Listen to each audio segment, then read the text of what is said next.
Nesta aula vamos estudar o trabalho de três dos pilares do início da química. Juntamente com Lavoisier, estes três homens, Dalton, Gay-Lussac e Avogadro, estabeleceram as bases da química como ciência. Estava definitivamente afastado o romantismo da alquimia e iniciava-se o primado da razão, da investigação e da experimentação. Eles não acertaram em tudo, nem ao menos concordaram em tudo. Mas de suas disputas, de seus erros e acertos, a química sai fortalecida e inicia sua caminhada rumo ao futuro. Caminhada que perdura até hoje na alma de cada um que a ela se devota. Depois desse texto tão bonito, só nos resta mesmo começar a aula sobre a teoria atômica de Dalton.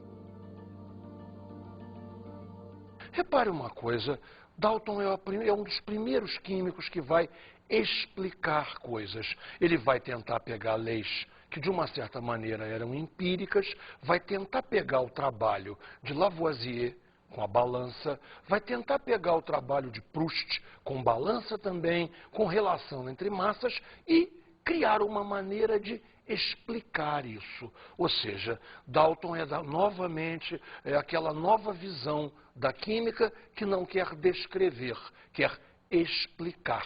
Ele pega as leis ponderais e cria uma teoria, que a gente chama de teoria atômica de Dalton, para fazer explicações dessas leis. Nós vamos ver tudo que Dalton postulou e depois vamos fazer a relação entre os postulados e as leis ponderais, ver como a coisa se encaixa.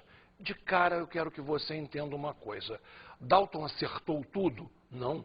Dalton tem erros, e nós vamos pontuar esses erros. Outras pessoas daquela época pontuaram esses erros, e assim a química evoluiu. Vamos ver, então, a teoria atômica de Dalton, item por item. Vamos lá? Primeiro item. A matéria é constituída de pequenas partículas isoladas, chamadas átomos, que permanecem indivisíveis. Repare, isso aí, em última análise, é o que os gregos queriam. A teoria atômica grega, Leucipo, por aí, é mais ou menos isso, não tem muita diferença. Na verdade, átomo, indivisível, a menor partícula de matéria. Vamos ao segundo item. Os átomos de um elemento químico são iguais em massa e propriedades. Temos uma grande evolução agora em relação à Grécia Antiga.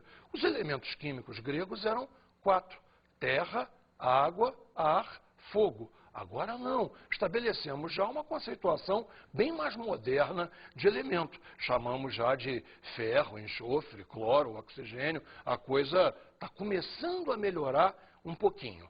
Vamos a mais um dos postulados de Dalton. Veja só, os átomos de elementos diferentes têm massa e propriedades diferentes. Claro, correto, está perfeito. Ou seja, a ideia de cada elemento tem o seu particular tipo de átomo. O que mais temos para ver? As substâncias compostas são formadas por átomos compostos. Bem, aí a coisa não deu certo. Aí vai ser o grande erro de Dalton. Átomo composto, ele não tem ainda a ideia de molécula. Molécula vai vir depois. Átomo composto é um erro, mas só vai ser apontado mais tarde. Por enquanto, ficaremos brincando com essa ideia de átomo composto. Os átomos compostos são formados pela união de átomos de elementos diferentes, em proporções numéricas simples. 1 para 1, 1 para 2, 1 para 3, 2 para 3, etc. Por aí. Havia naquela época o conceito de simplicidade, ou seja, até que provassem o contrário, os átomos seriam em combinação 1 para 1. Se provasse que não era 1 para 1, tenta 1 para 2. Mas veja, ninguém tinha ideia de grandes agregados de átomos, sei lá, alguma coisa como nós temos hoje, C8H18, para a época era absolutamente impensável. E, finalizando os postulados de Dalton, uma reação química consiste na união ou separação de átomos. Uma ideia que está absolutamente correta até hoje. Ou eu vou juntar átomos ou eu vou separar átomos. O que pegou realmente, o que não ficou bom, foi a história do átomo composto. Mas nós vamos ver que isso é fundamental para que a química evolua. Bem, vamos ver agora como a teoria atômica de Dalton permite a gente explicar as leis ponderais anteriores. Vamos ver então a lei de Lavoisier e a teoria atômica de Dalton. O que nós vamos analisar? Como é que a teoria atômica de Dalton permite a gente demonstrar, provar a lei de Lavoisier? Vamos considerar uma reação entre magnésio e oxigênio para formar óxido de magnésio, pensando como naquela época. Se vai formar óxido de magnésio, a relação MgO é 1 para 1. Era assim que se pensava. Então, vamos ver o que isso implica.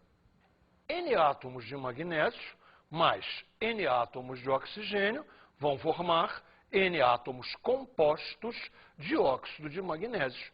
Veja, qual é a massa de cada átomo dos reagentes? N átomos pesando M1. Vamos fazer de conta que M1 é a massa do magnésio, mais N átomos pesando M2. Quanto é que vai pesar o átomo composto de magnésio? 1 para 1, M1 mais M2. Vamos ter N átomos compostos pesando M1 mais M2. Então, veja, a massa dos reagentes é rigorosamente igual à massa do produto, que é exatamente a lei de Lavoisier. Confere? Bem, vamos analisar agora a lei de Proust. Como que a lei de Proust se encaixa na teoria atômica de Dalton? O que eu preciso provar? Que a relação de massas entre magnésio e oxigênio será sempre uma constante. Facílimo, não vamos ter o menor problema. Veja, me acompanhe. N átomos de magnésio com N átomos de oxigênio. O que isso forma? N átomos compostos de óxido de magnésio. Qual é a massa de N átomos de magnésio? N vezes M1. Qual é a massa de N átomos de oxigênio? N vezes M2. Evidentemente, cancelam os N's e a gente fica com M1 sobre M2. Esta relação M1 sobre M2 é a relação de massas entre um átomo de magnésio e um átomo de oxigênio. Logo, também a relação entre 2 átomos de magnésio e 2 átomos de oxigênio. Quantos átomos de magnésio forem para o mesmo número de átomos de oxigênio. Isso é exatamente o que diz a lei de Proust, que a relação de massas entre magnésio e oxigênio tem que ficar constante. E a lei de Proust foi demonstrada. Bom, agora nós temos que ir para a parte que vai dar errado.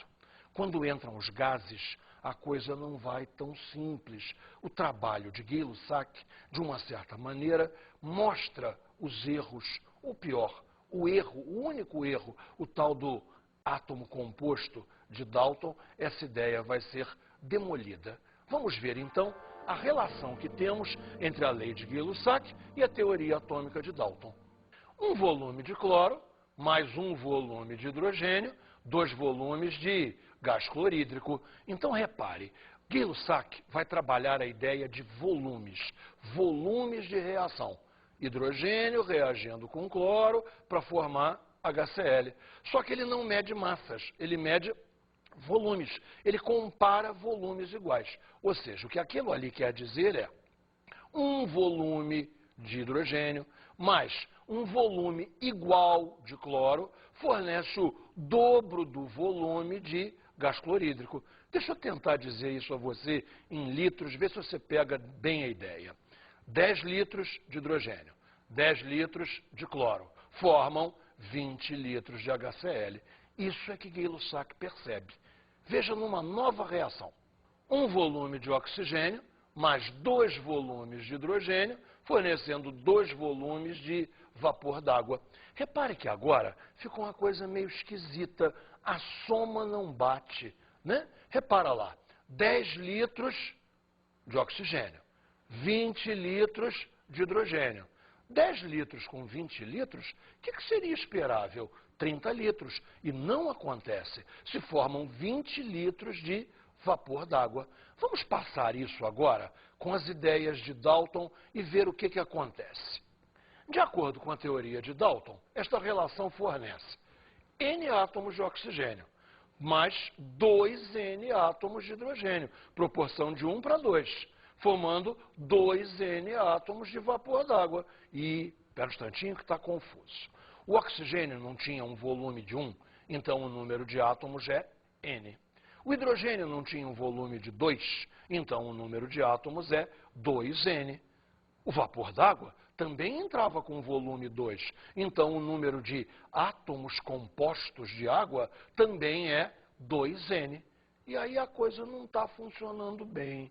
Olha só, se eu dividir tudo por 2N, acontece uma coisa muito estranha. Aquele N do oxigênio dividido por 2N vai dar meio. Repara só.